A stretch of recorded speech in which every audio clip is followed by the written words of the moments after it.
Kawhi back the other way. Drenched with defenders, lays it up and in, counted in a foul. Well, and that started with the very, very good defensive possessions. Not just Zoo. Look at Lou Will. Look at Kawhi, ready to help. And obviously, we know Kawhi's a one-man fast breaker. How about that?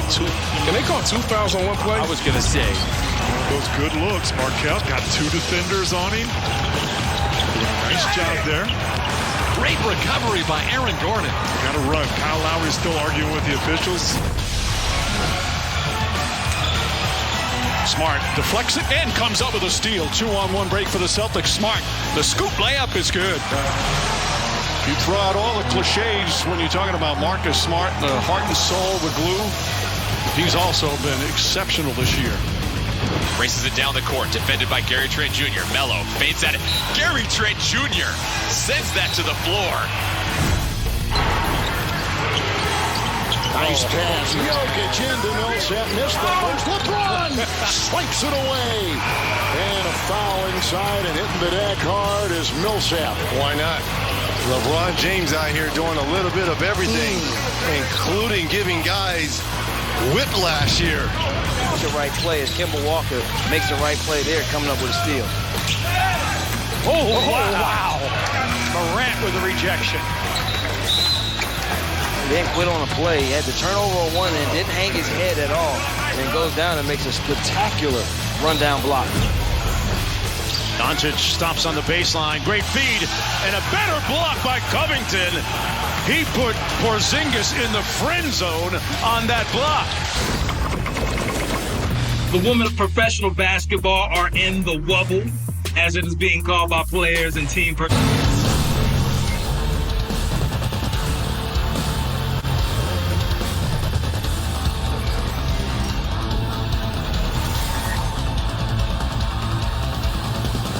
Time here. 2.1 seconds remaining. Denver a foul to give. Jokic trying to disrupt Rondo. He puts it in. Here's Davis, 4-3 in the win. Oh, it's good! Anthony Davis has won it for the Lakers.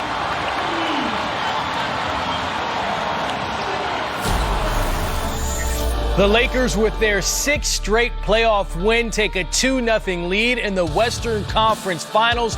I'm your host for Playoff Central Live, Chris Miles. Sam Mitchell's here with me now. Nikola Jokic scored 11 straight points for the Nuggets in the fourth quarter, but Anthony Davis with the final 10 for the Lakers in the 3 that sealed the victory, 105-103. Sam, what an ending.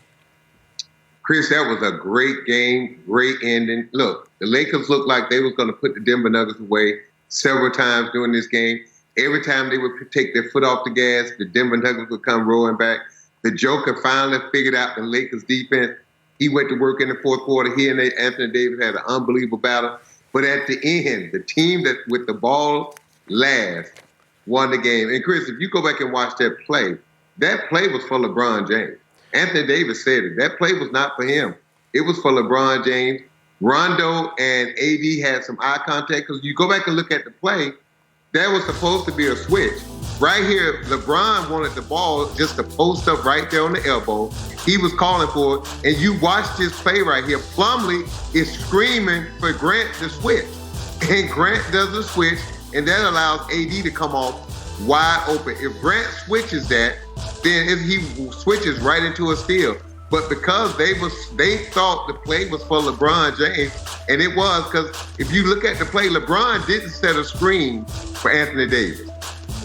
He just ran Plumlee off LeBron James. Yeah, LeBron calling for the ball, got a lot of attention, but that wasn't the only big play down the stretch. It looked like the Lakers were going to cruise to another 10-point victory. They came into this one with 4 straight playoff wins by 10 or more, but kudos to the Nuggets. They fought back. They were down for most of the game, and then late, down by 4, Nikola Jokic made his first 3 of the series. Then Jamal Murray pulls up, great defense, maybe some contact, doesn't matter. Nikola Jokic tips it in, and the Nuggets take the 1-point lead.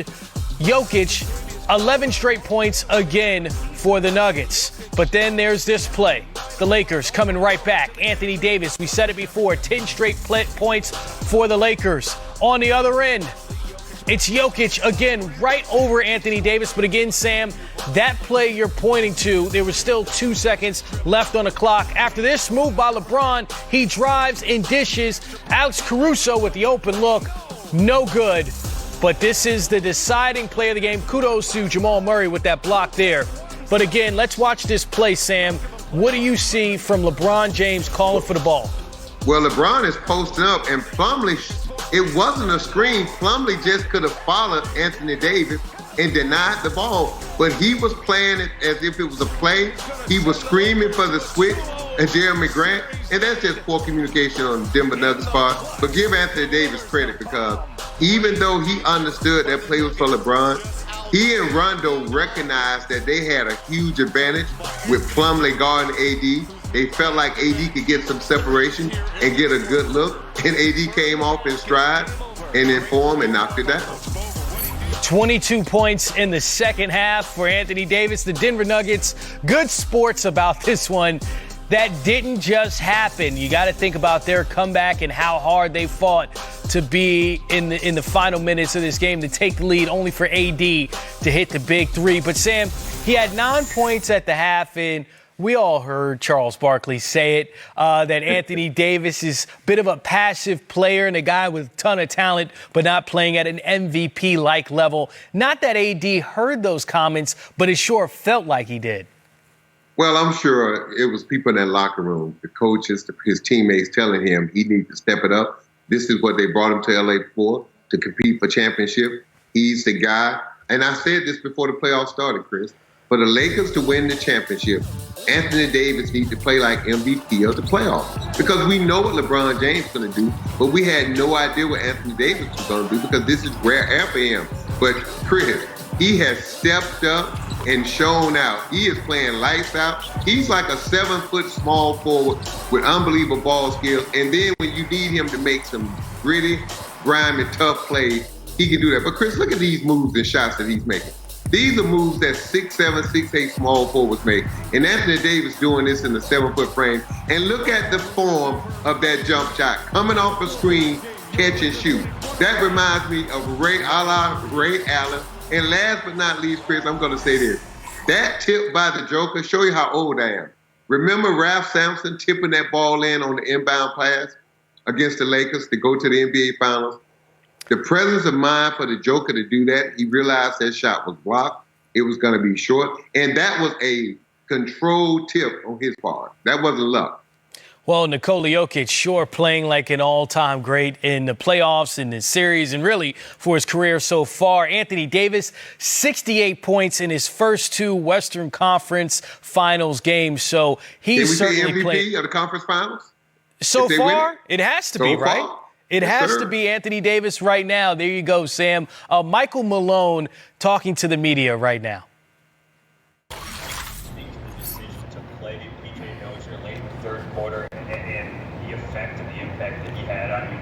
Throughout the rest of the game? Yeah, I thought PJ was great. You know, he gave us a bigger defender, made some big plays for us offensively. He feels awful about the missed free throws, but you know, Monte was out there playing well, kind of rolled his ankle a little bit. Wanted to give PJ an opportunity, and I thought PJ did a great job. Go to Malika Andrews next. Malika, go ahead.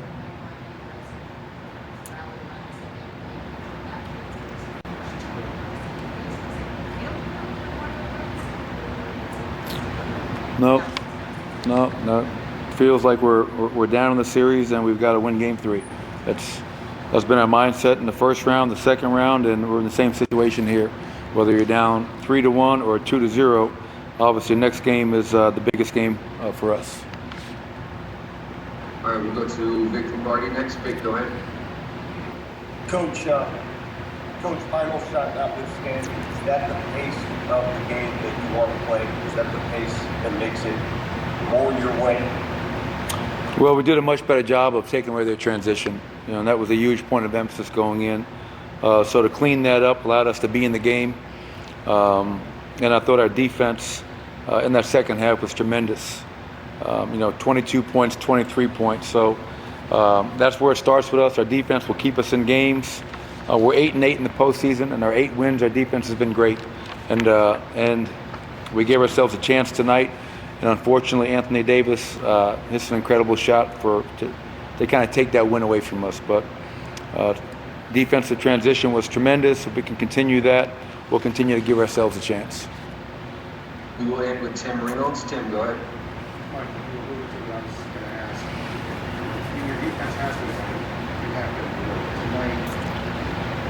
The basketball gods didn't really work that. How frustrating can that be?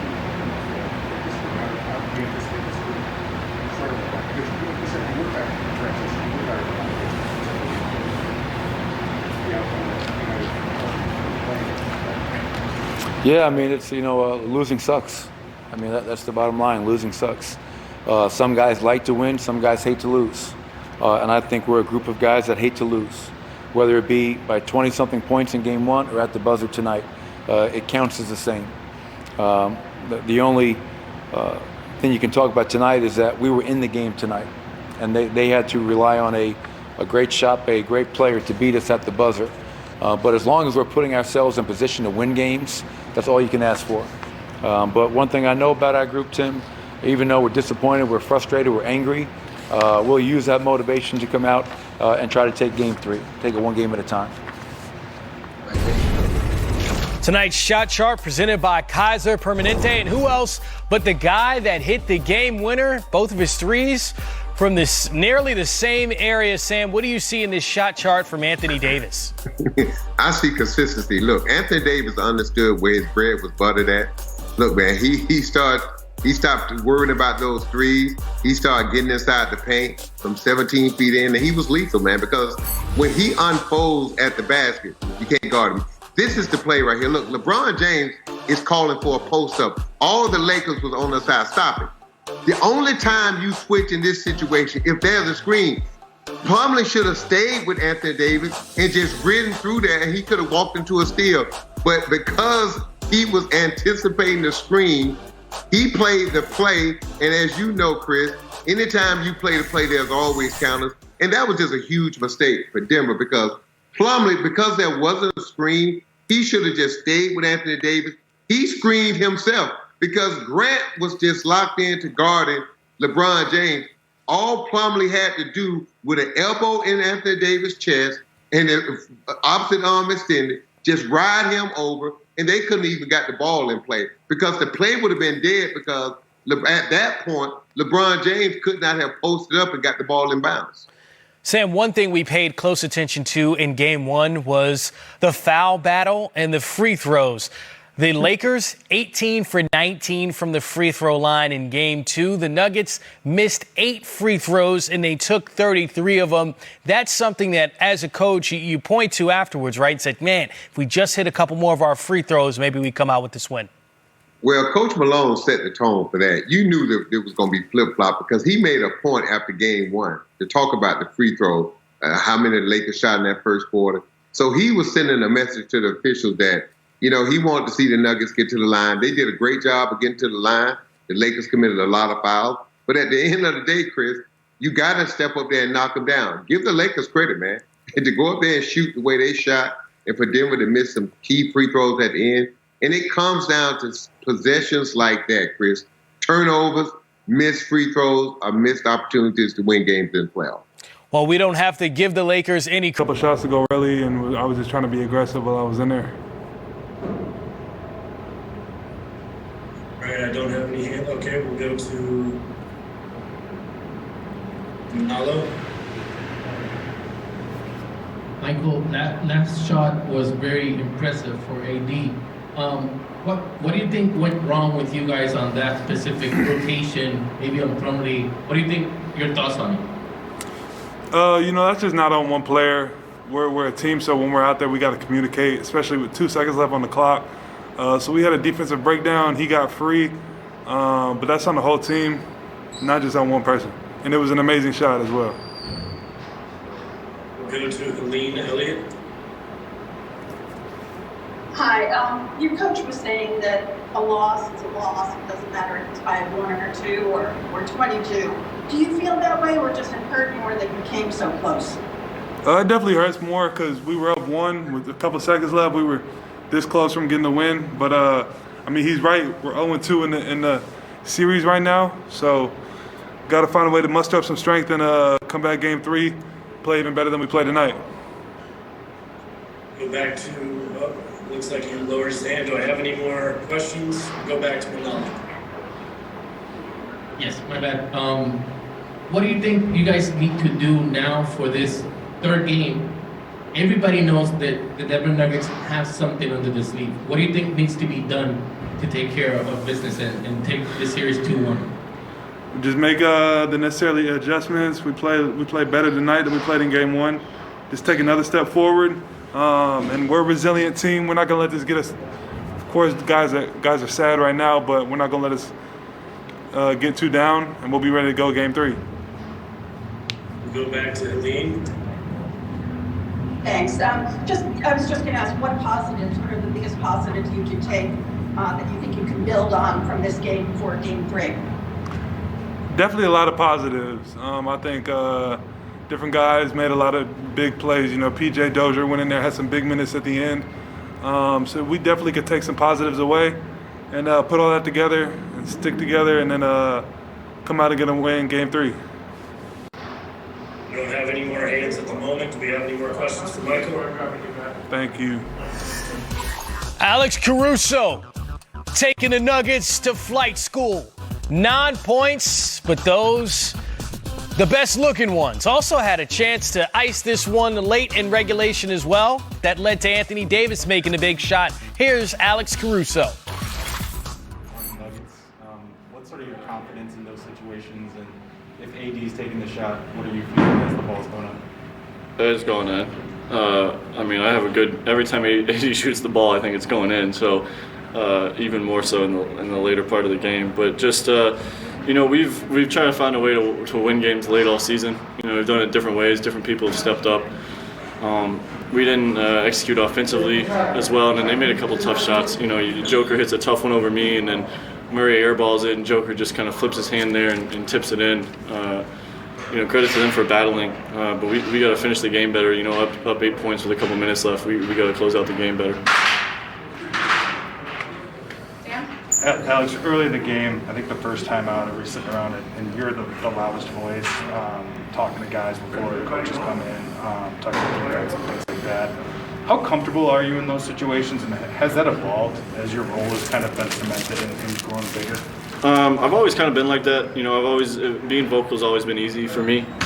It's kind of come natural, and outside of this team, I've usually been one of the leaders on the team. You know, one of the best players on my team growing up, different levels of basketball. So being vocal's, like I said, pretty natural for me, and I got the trust of my teammates that they understand what I'm talking about, and then I can say what I need to say, and it doesn't fall on deaf ears. Son of a coach too? But...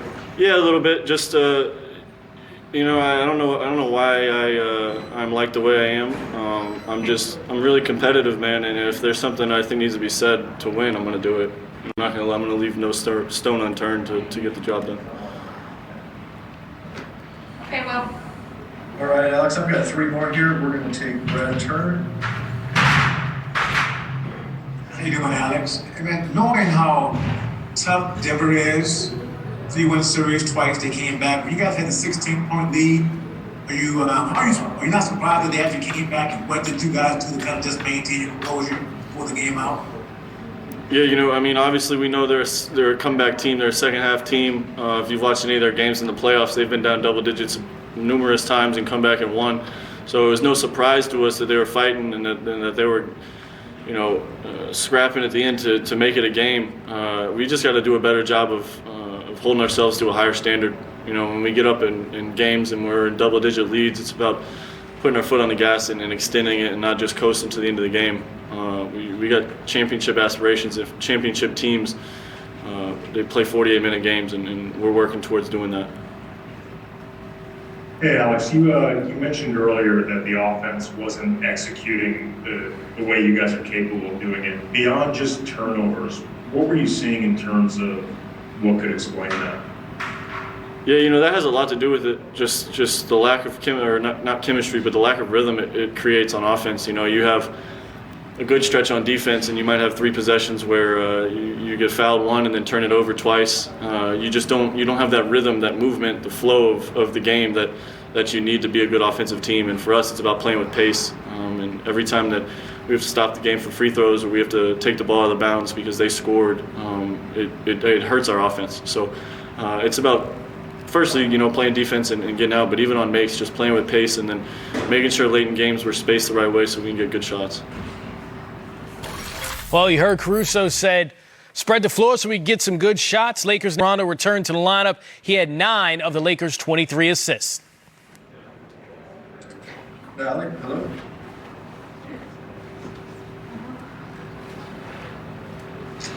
All right, you guys can get started there. We'll try to get Alec.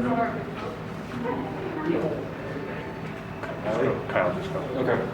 Rajon, what did you see in the game-winning play and the inbounds? And what was your confidence that AD could make that shot? As soon as Joker, I guess, got the bucket on AD and the other end, I told him right back. I planned on, I wasn't in the game, but I planned on him getting the ball next possession and scoring right back on him. And fortunately, it just happened to go that way. Alrighty, Dan? You guys saw what Denver did last series. You guys saw what Denver did the series before. What did you see from them in the second half tonight to fight back, and how are you guys able to withstand that fight? They got stops. We give them credit. They got stops in the fourth quarter. We struggled offensively. They made shots as well. They got offensive rebounds. They did it all in the fourth, and we're able to claw back in the game. Oh, shit. Will, anyone on your end? Yeah, I'll take a couple more. Let's get Allie Clifton again, see if she's here. Allie? All right. All right. No, we're good. We have a couple, please. He wanted to, yes. Hey, Rajon. Hey, can you, and I apologize, I missed the start of this, so if you already addressed it a few minutes ago, but can you describe the outspoken communication you have with AD? He mentioned that, you guys kind of just made eye contact on that last play, and obviously that helps facilitate an open floor. I think I made eye contact with every player on my team that played. My first look was Kenny backdoor, that wasn't there. Danny backdoor wasn't there. Brian and I looked eye to eye, but he didn't move, and then I saw already coming on the outside and just try to get it to him on time, on target. I had Joker on me, so obviously I couldn't throw a lob pass, and he did the rest. Rachel? Rajon, you played with Anthony in New Orleans.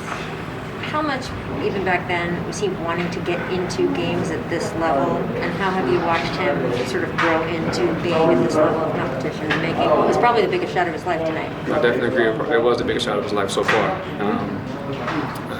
Watching him grow, obviously I played with him a couple years back, and to where he's come now, he's always been a dominant force for any opponent he's ever played against, but see him grow and hit a shot in this type of environment, Western Conference Final doesn't really get any bigger than this.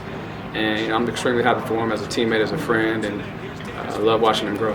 When you know someone is such a high skill level player but just hasn't been at that level of competition yet, is it just as a guy who has been there, do you want it for them even more? Absolutely. And then, to have him on my side, I definitely feel comfortable. Even, like I said, when they went up 1, there was never a doubt. AD had to go in the second half, and he was scoring from inside out. And fortunately, like I said, he hit the 3 at the end, but he's arguably the best scorer in our game. 7 feet tall. He can take bigs off the dribble. He can post smalls. He's a foul magnet, shooting 99% from the line. So he's definitely a great option to have. And also LeBron, 1A, 1B, it doesn't matter. You have 2 guys on the floor. They're going to draw a foul or get a wide open look. All right, and Dan? Nikola Jokic, 30 points, including the last 11 for the Denver Nuggets in the loss. Obviously, the disappointment of that shot. We were there before. I think the second or third game against Clippers, I think we had it and we kind of lost it in the end. So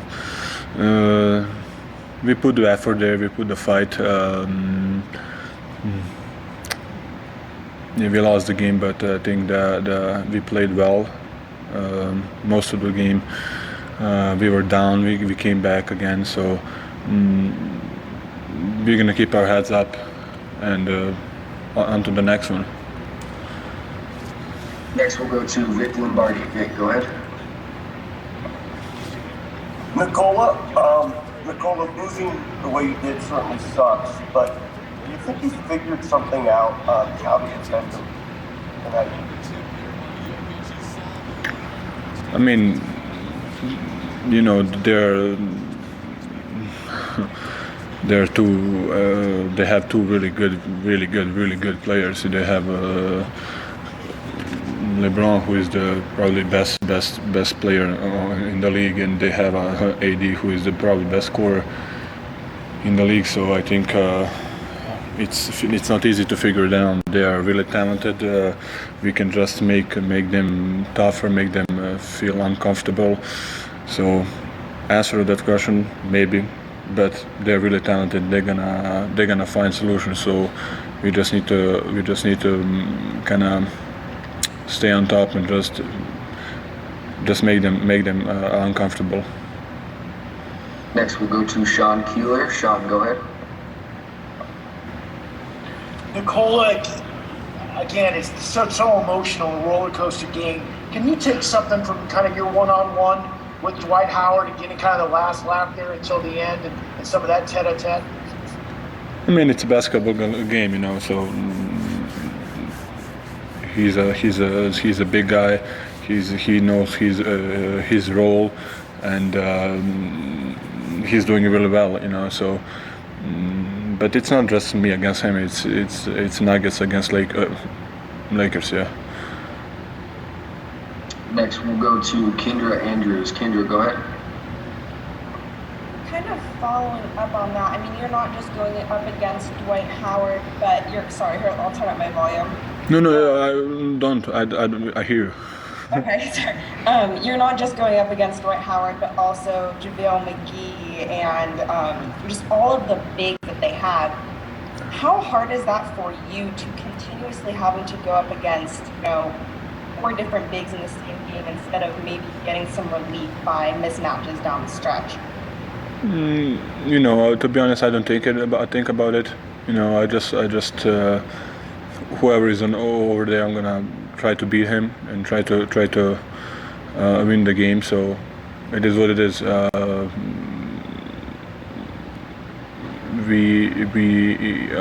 can say it's not just me against them. It's Nuggets against Lakers. Next, we'll go to Sam Amick. Sam, go ahead.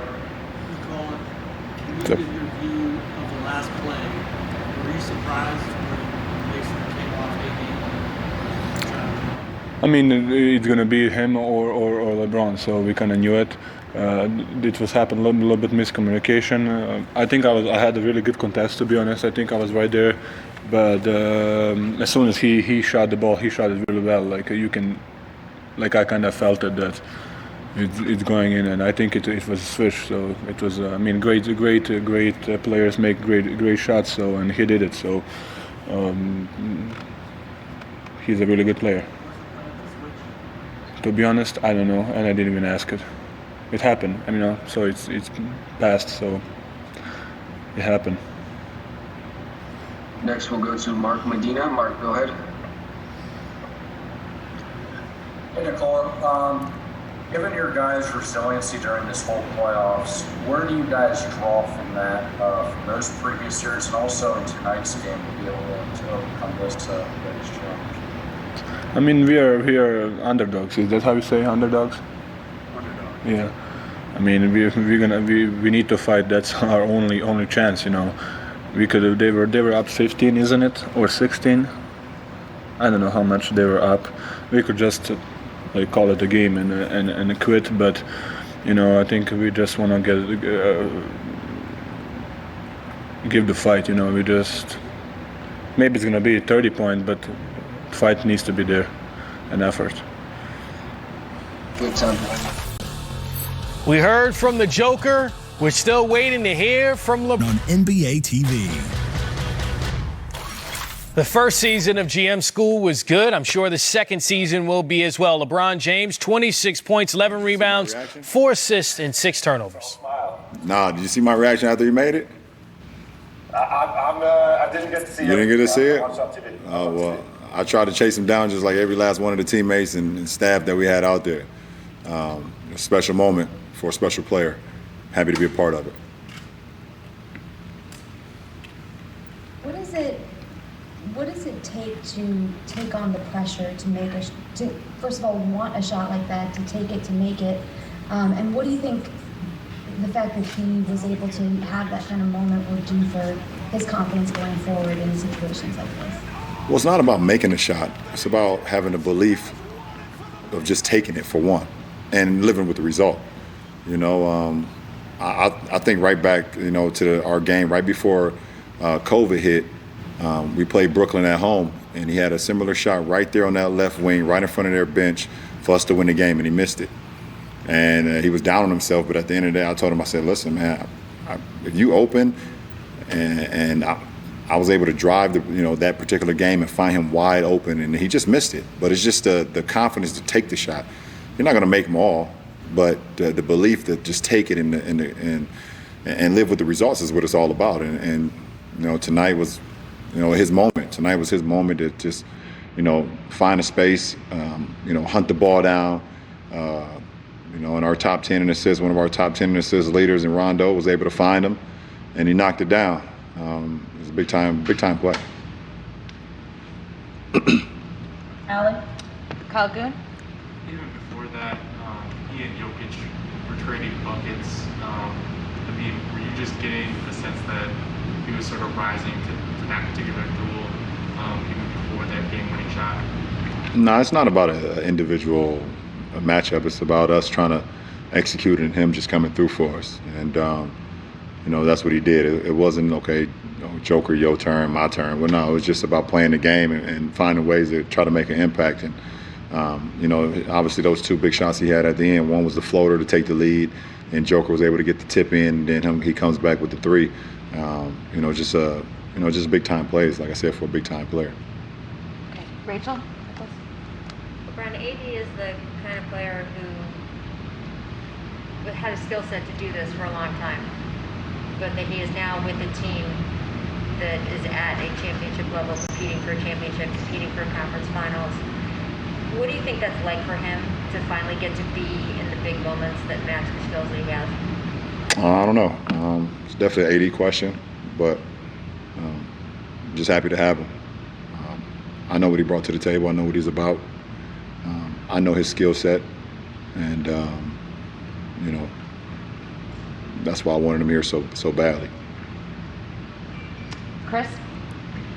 Well, you guys didn't have a timeout on the last play right there.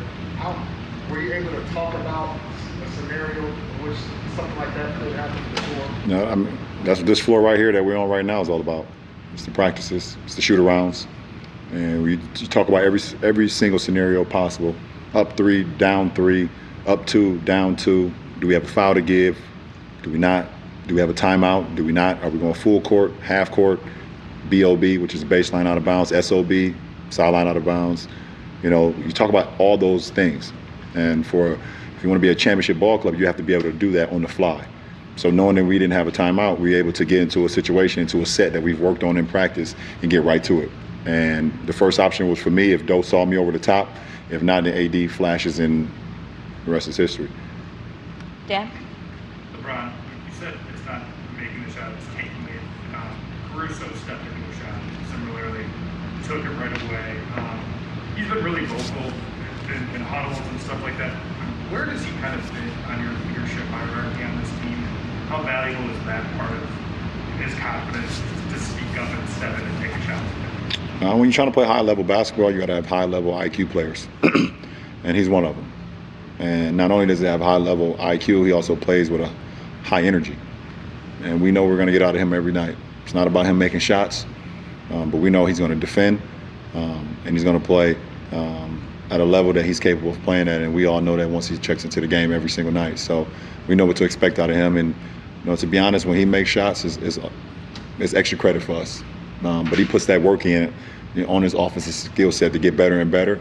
And, we love everything about him. Willing leader, too, it seems like? Absolutely. Absolutely. All right, we'll throw it back to Tanisha. Mike Trudell? Hey, LeBron, Mike Trudell in LA. If I could jump off the court for a second, if I read the sweatshirt correctly, it said change Isn't made from watching on the sidelines. You're more than a vote sweatshirt that you wore on the way in. I just wanted to ask you about that and where your mindset is as this run continues, and where your mind is outside of the court. Oh, for sure. I mean, I know we're here playing the game, but I'm not losing the fact of what's important as well. And more than the vote is about protecting black voters and voter suppression that goes on in our communities. And like you said, it's not.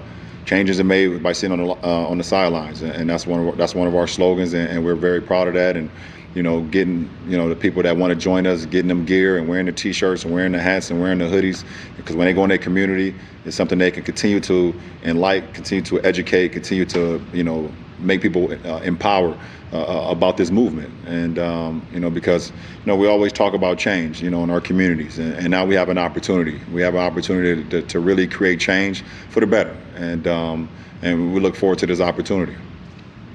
And if I could flip back to the court, going back to 2009, remember the bank shot, of course you do, but the shot against Orlando. What was it like that night going to sleep? And I know this is a question for AD too, but what is that to hit a shot that you kind of dream of growing up, right? Isn't that kind of that situation? I mean, to be completely honest, man, it was probably one of the greatest moments of my career up until that point.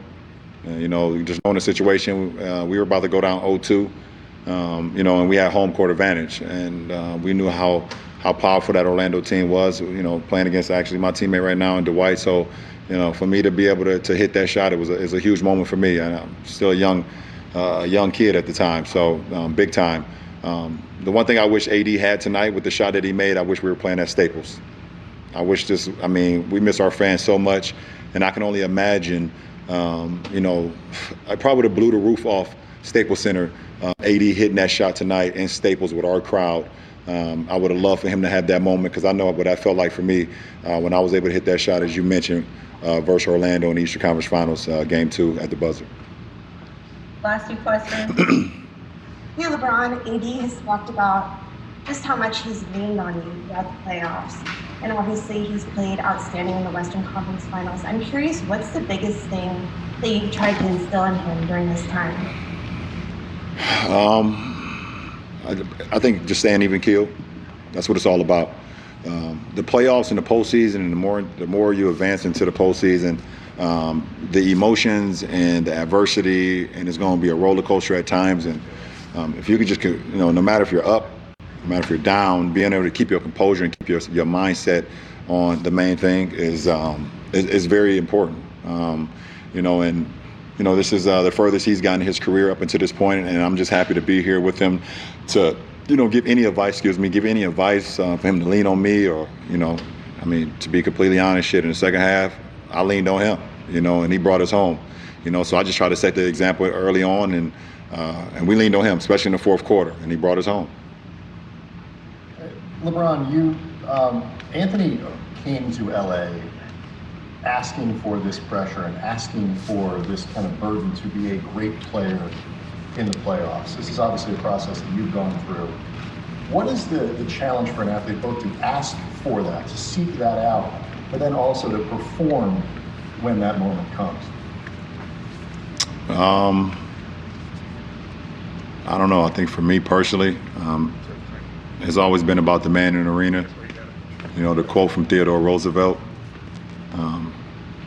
It's about the guy that's in the arena, that's gone through everything, the blood, the sweat, the tears, and in our situation, the competition. But it's about the work that you put in and the belief in yourself. It's not about the doubters or the naysayers or the people who's going to talk about you and try to slander you and put you down and bring you down every single day. It's not about them, because they've never been in the arena. They don't understand. So, AD, he know how special he is.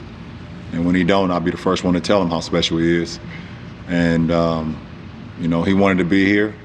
I'm happy he wanted to be here, because if he didn't, we wouldn't have a moment like tonight. So that's what it's all about. But, you put that pressure on yourself when you don't really care about what other people think. Because what other people think it doesn't really matter, because they don't understand. Anybody can talk from outside, but if they got into the ring or they got into the arena, probably 10 times out of 10 they shit the pants. Thanks, LeBron. Anthony Davis, only Laker to score in the last 5 minutes of the game, and both his free throws, all 3 of his shots, and 2 3-pointers. I did. Obviously wearing the jerseys. He's hit countless shots like that, to win games, regular season playoffs, finals. But it's a special moment for me, special moment for my teammates. I told Bron that in LA, right before the hiatus, against the Brooklyn Nets, and same spot, slightly different play, and I missed a shot, and I was upset at myself. And he said, "Man, we gonna live or die with you shooting that shot." And I got the same opportunity tonight and was able to make it. But it's a special moment for me, special moment for the team, especially in a situation like this. Trying to go up 2-0 against a special team who's great competitors and going to fight for the entire 48 minutes. So to do something like that, in the jerseys we wore tonight, it just makes it even more special. Game 2 of the Western Conference Finals, 3-pointers win the game. How close to that was a dream of Anthony Davis growing up in Chicago? How much of that kind of moment comes up? It's a huge dream. To make it, even better, you kind of wish you was in Staples tonight, with the fans, that support us all year. But still to be in that moment and hit a shot like that is still a dream. I've never hit a game winner like that before, so to hit it like that and to be a 3, it's a special moment for me. Something I'll let soak in for the next couple hours, and then tomorrow I'll try to get ready and prep for game 3. But being around Bron and Duz and all the other guys, they for sure gonna let me make sure I hear about it at least for the rest of the night. So when you got teammates like this and the coaching staff who support you and want you to be great and want the best for you, moments like this are even better. Hey, AD, it's Dave. Great shot, man. Frank was mic'd up, and during the broadcast, we could hear him say something to you guys during a timeout, saying, "Hey, look at the jersey you guys are wearing on your chest." Yep. You hit the shot. You guys are undefeated in the jersey. If you miss it, you're not. Is there any extra mojo going on with the jerseys that you guys have been wearing in these playoffs, those Black Mamba ones? We just feel like we play a little different. Our swag is a little different. Every time we put on those jerseys, obviously, we're representing him. But especially in those jerseys, it's his jerseys, the ones he created. So anytime we put it on, we feel like we want to win. And Coach made sure that we knew that in that huddle. Said, look at the jerseys you have on. He would make big time plays, so it's time for us to make big time plays. I think it was like 6 minutes left in the game, and guys were able to do that. So just looking down at the jersey and Coach telling us is just a constant reminder of that. Kobe's with us, and we kind of have his spirit in those jerseys. AD, I'm wondering what it felt like after you hit that shot, and then you turn around and you're running back towards your bench, and you see all your teammates running at you, and ran over Taylor, and was it all just a blur, or did you? What do you remember about that moment and what it felt like? I remember the play before. I got the floater, they come down. We knew it was going to Jokic, and I let him get to his strength, which is his right hand.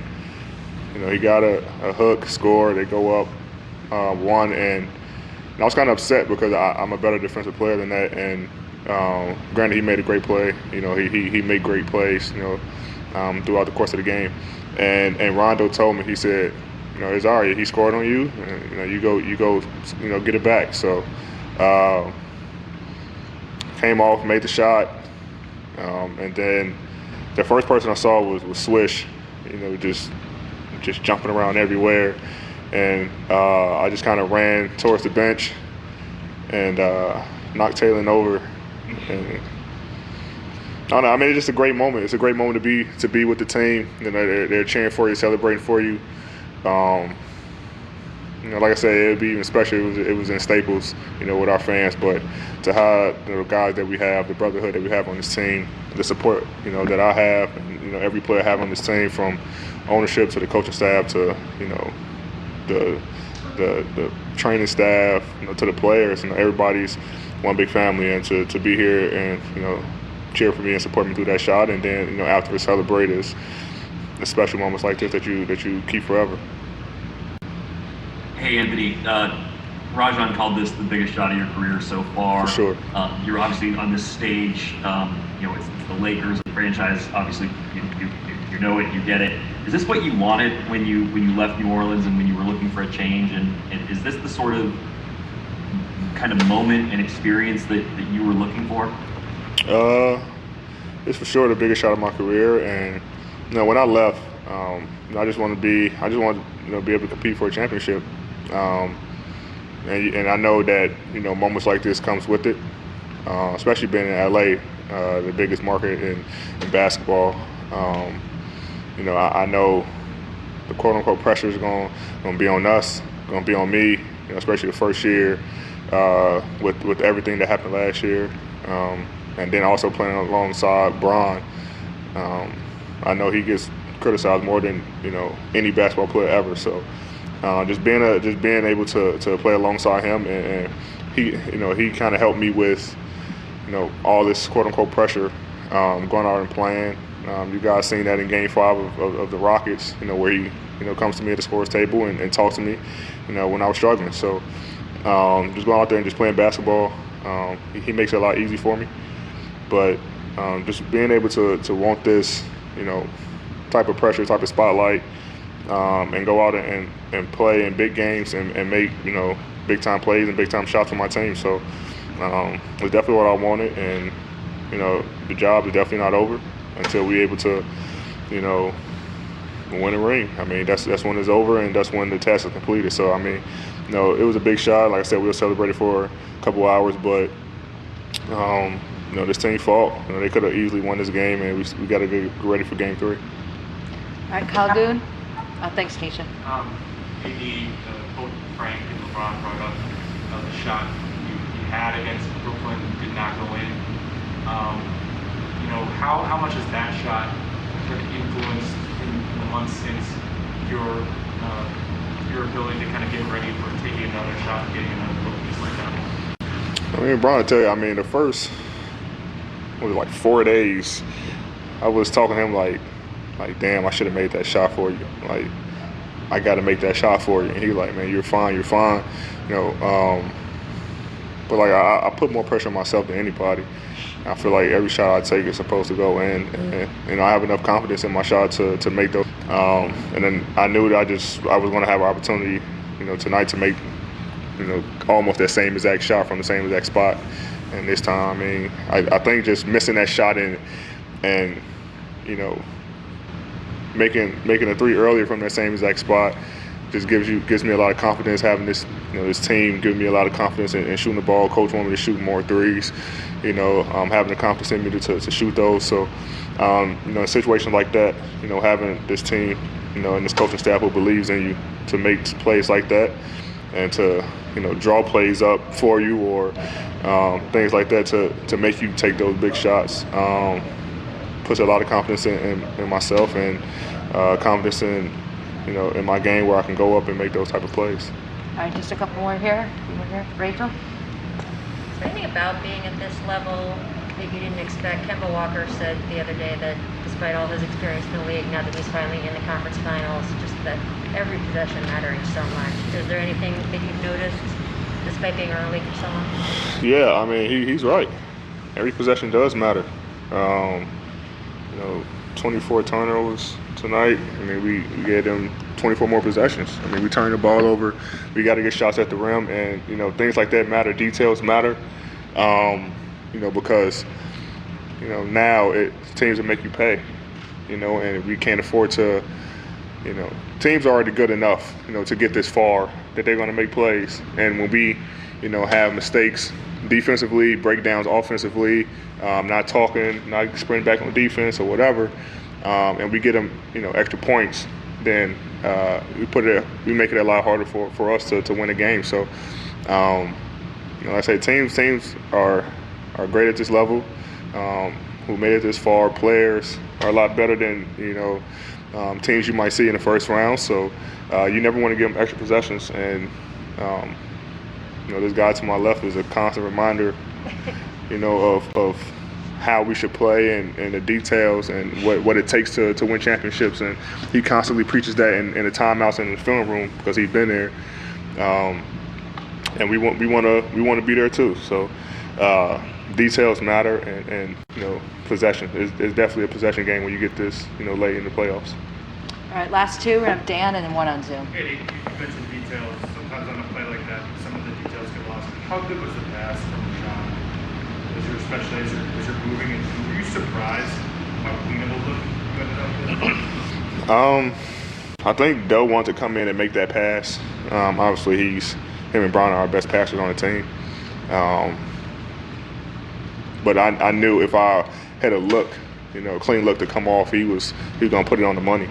And I mean, it's crazy because he had Jokic's like 7 feet, right? He had a footer on him, and instead of throwing a chest pass that some people would make, it probably got deflected. He threw a bounce pass, where he couldn't get to it, and it landed right in my hands. And I'm not sure what happened on the backside with their defense, but when I came off and I saw nobody was in front of me, it's really just about taking your time and knocking down the shot. But he threw a great pass, and like I say, it's my job on this team, along with Bron's, to make plays like that for us. All right. Last question, Brad Turner. Congratulations, AD. The last 20.8 seconds after Jokic made the shot, take us through those times, because Caruso misses a shot, Danny gets his shot blocked, you don't have a time left, Rondo comes in, shot. Those last 20.8 seconds, what was that like? What was going through the whole team's mind? Yeah, I mean, we knew we had no timeouts. AC had a great look at the top of the key. Danny got the rebound, dribbled out, tried to get a two-pointer. Murray blocked it, went out of bounds. We had 2.8 left or something like that. And we were running this play, for Bron, who hit multiple game winners in his career, to take us home. And I just saw how, they were playing it. Plumlee was kind of off of me, so I knew if I kind of flew around, with them kind of locked in on Bron, I was gonna probably have a clean look. And I kind of just looked at Doe, and we made eye contact, and he made a great pass, and ended up making a shot. But it was like a crazy possession. I mean, we had a couple good looks. Most people will give up on plays. It was a huge offensive rebound for Danny to get us that possession. So credit goes to him as well for battling inside. We came out victorious. So